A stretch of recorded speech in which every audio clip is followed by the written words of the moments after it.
আজকে এই মানববন্ধনে উপস্থিত হয়েছি ফাতেমা আক্তার মুন্নি হত্যা মামলার বিচারের জন্য। আমরা প্রশাসনের কাছে, দেশের মানুষের কাছে এই মুন্নি হত্যা মামলার সুষ্ঠু বিচার দাবি করি। আপনাদের মাধ্যমে আমরা আইনের আশ্রয় নিচ্ছি এবং আমরা আদালতে হত্যা মামলা দায়ের করছি। আর মহামান্য আদালত আমাদের হত্যা মামলা গ্রহণ করছে এবং আমরা হত্যা মামলা দায়ের করার মূল কারণ এই যে ব্যানারে আপনারা ছবি দেখেন, হত্যা করে ঝুলাই দেওয়া হয়েছে, পা দুটো মাটিতে ঝুলন্ত অবস্থায় আছে এবং হাতের চেয়ারের মধ্যে চেয়ারের হাতে ধরা আছে। এই অবস্থায় কোনো মানুষ আত্মহত্যা করতে পারে না, এটা স্পষ্ট হত্যা। আমরা এই হত্যা মামলার করছি এবং আমরা হত্যা মামলার সুষ্ঠু বিচার চাই তদন্তের মাধ্যমে। ঠিক আছে।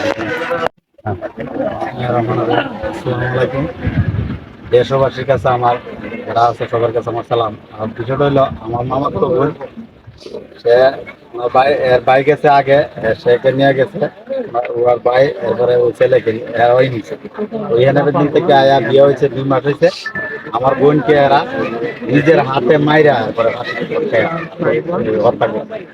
এটার আমি দেশবাসীর কাছে বিচার চাই, প্রধানমন্ত্রী শেখ হাসিনার কাছে আমি বিচার চাই এবং এটার উপযুক্ত যেন আমরা এটা বিচার চাই। আর পরিকল্পনাভাবে মেয়ের জমায় মেয়ে আর দেওর আর শাশুড়ি 4 জনে মিল্লা বাইরে করে, আর সে অর্ডার জাপান থেকে সে অর্ডার দিচ্ছে যে তানভীর অর্ডার দিয়ে মারাইছে।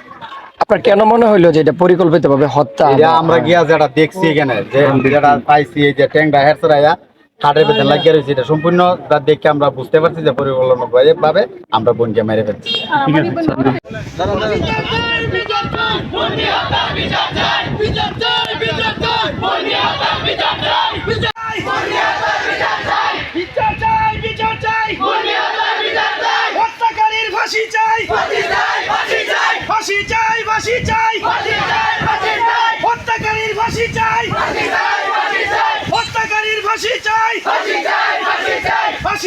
ফাঁসি চাই।